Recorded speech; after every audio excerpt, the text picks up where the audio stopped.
Hey guys, welcome back. Today I am going to do a page of my Life Crafted album. I have got the November Life Crafted kit from Citrus Twist. I've also got a few printables you can see there on the right hand side. And so I'm just going through the 6x8 papers, and you'll be shocked to find me picking out this kind of khaki, greeny, yellow kind of paper. But I am going to use it to do a little bit of mixed media on. And so to do that, I'm going to need to create a stencil, and I'm going to do that using my Silhouette and a cut file from the shop. So I'm just in my Silhouette Studio software, and I'm going to really quickly show you how I adapted the leopard print cut file to use as a stencil. So I'm just going to drag in the PNG file onto my Silhouette Studio software. You can see it is miles too big, so let's just lock this and make it 15 inches so I can just work with it. This you can see is a little bit different. It is not a transparent PNG file, so I am not able to just auto trace this, but it is super easy to trace. I'm just going to go to my trace tool, select the trace area. I only really want to use this leopard print one here, and I'm going to go trace. And then I can go ahead and delete that PNG file, and that just leaves me with my, well, this is for a Life Crafted page. Because it came in much larger, I would need to resize this so that it fits, but what I want to do is change it up a little because at the moment, if I color this, all of these tiny little black pieces here are going to cut out. So what I want is the inside here, and I don't need this frame border. So I am going to release this compound path, and I'm going to delete this larger rectangle piece here. Then I can go ahead and grab all of this again and make a compound path. And so this is the cut file that I want to use to be able to create a stencil for myself. First thing I want to do is just make this a little bit resized so that it's going to fit my page. I'm just going to draw out a rectangle so I can see how big the size that I need it to be is, which is going to be 4 1/4 by 8 1/4. So I'm just going to resize that. So this is my page, and let's just color this so we can see what we're doing. Here's my page, and so you can see if I place my stencil in front of this page, it's not big enough. So what I'm going to do is just move it out. I want maybe like 1/4 of an inch on sort of leeway on each side. So I'm going to drag it down to the bottom, and I'm going to resize it wider as well. This is the kind of sort of stencil or shape that it doesn't matter if you change the dimensions too much like that without, say, holding down a shift key. If it was text or something other than that, it probably would not work. You would need to hold that down and drag it out. Now, the one other issue that I'm going to have with this particular stencil is that these, and let me zoom in just a little bit so we can see, these black areas in the middle of the cut file, they're just going to fall out. So that's not a stencil. So what I'm going to need to do is go through each one of these and create a little path in between, like this one here. So when I cut this shape out, the inside piece isn't going to fall out as opposed to some of these other ones. So I'm just going to have to draw a few little random shapes just to join those together and then create the new path.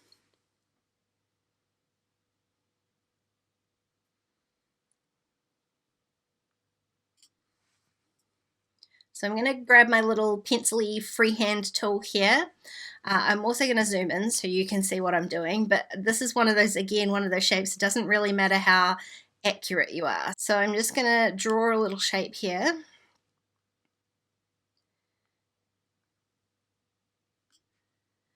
And then I can fill him in black, and you can see that's going to cover up that hole. and it means the little inside piece is not going to fall out. So I am going to do that on every single one of these little leopard spots that has that funny little dip in it, the middle piece, and then I'll come back to you. Okay, I think I've got all of them here. I'm just going to, the easiest way to check this is I'm just going to pull back out. I'm going to select all of these pieces again and just go back up and fill them with black. And so even though they're not all one cut file yet, it gives me an easier way to check, and I think I've got all of them. Of course, if I don't, the holes will just fall out, and I can see one. There's one there. So it's a tiny bit tedious, but it's definitely not difficult to fill in all those little holes. I'm going to drag all the way over top of all of these and go to my modify palette, and I want to weld them all together. And that gives me one cut file again. I can see one more piece up here. I'm not going to worry about him. I'm just going to delete it. There's a couple of tiny little pieces in here that are going to drop out once they're cut as well, but the rest of that should be completely fine. And if I drag this over the top, you can see the other two pieces that I've missed, but everything else fits really nicely over top of my page. Let's just delete those.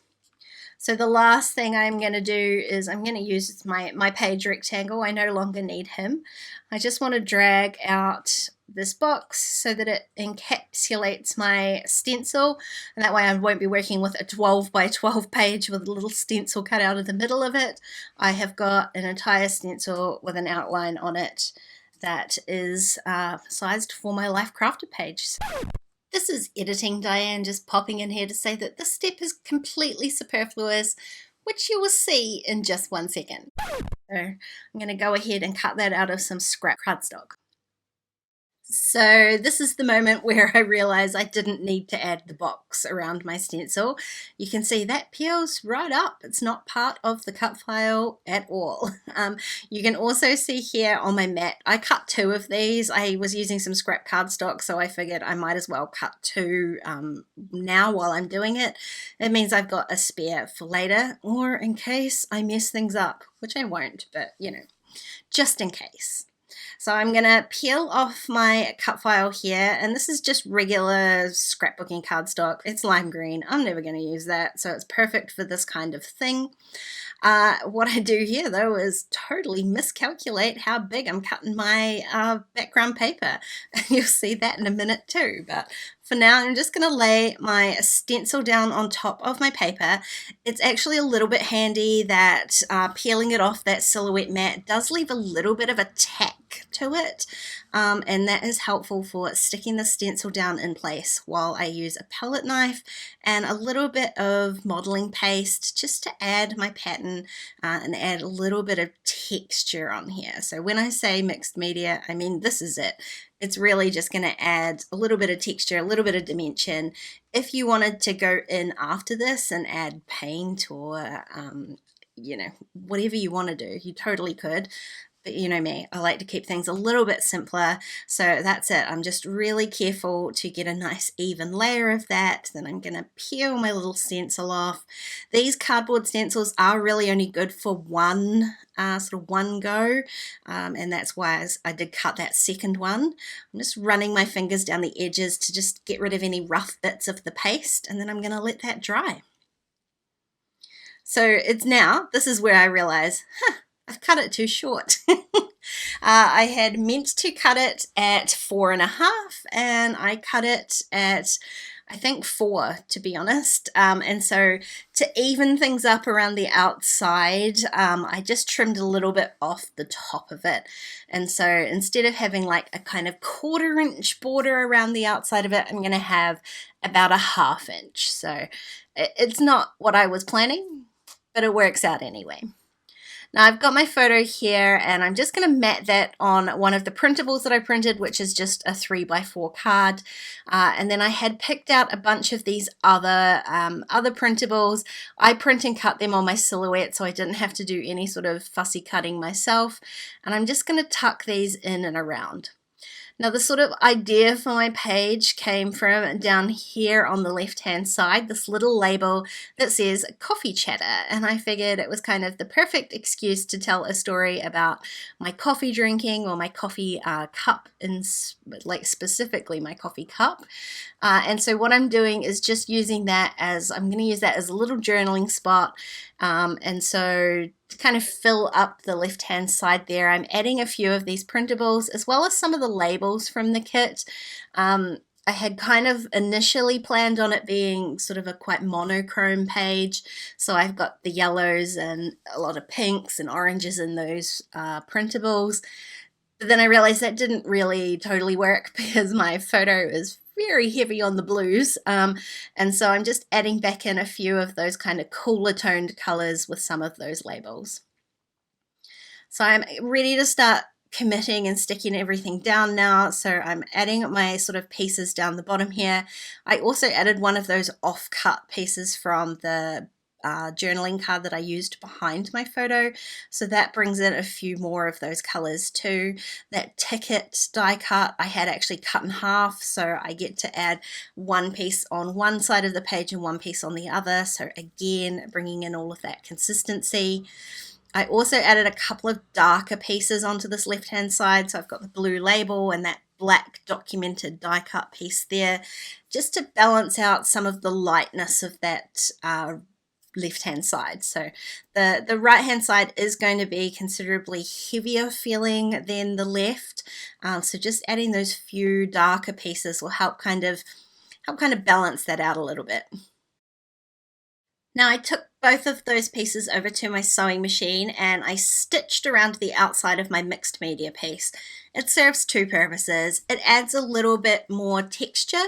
I also stitched in a pink ink, a really bright pink ink. A thread is what I mean to say. I stitched in a bright pink thread, so that adds a little bit of color, but it's also going to mean that piece is really well adhered down onto the background. There's no chance it's going to pop back up again. It is quite heavy with that modeling paste on there, so it works nicely. I also added a little bit of stitching on the left hand side, just stitching all those kind of labels and pieces down the bottom, again tying the two pages together. And so now that everything's attached and stitched down, I am just adhering all of the other bits and pieces onto the right hand side.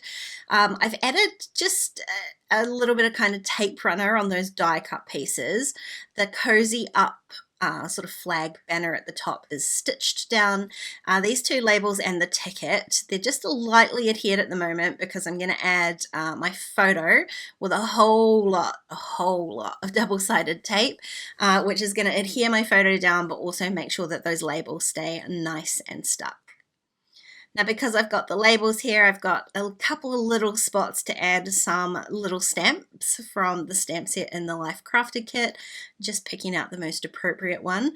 And I'm using the black ink to do that again to tie in that darker black piece on the left hand side. Now I wondered about adding another little stamp onto the right hand side again for a little bit of consistency. There wasn't a particular label to do that on because everything's vertical on this side, so I just stacked that above that cluster of labels, and then I'm filling in my journaling by hand. I know, shock horror, not a typewriter, but I'm just writing it in.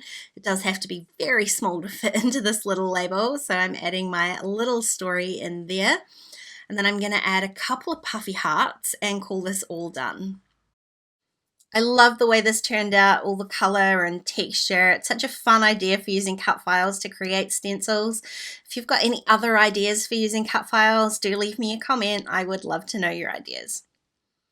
If you enjoyed this video, please give it a thumbs up and don't forget to subscribe to my channel if you haven't already. If you want to keep watching, there are a couple more videos on screen. Otherwise, I'll see you next time. Bye guys.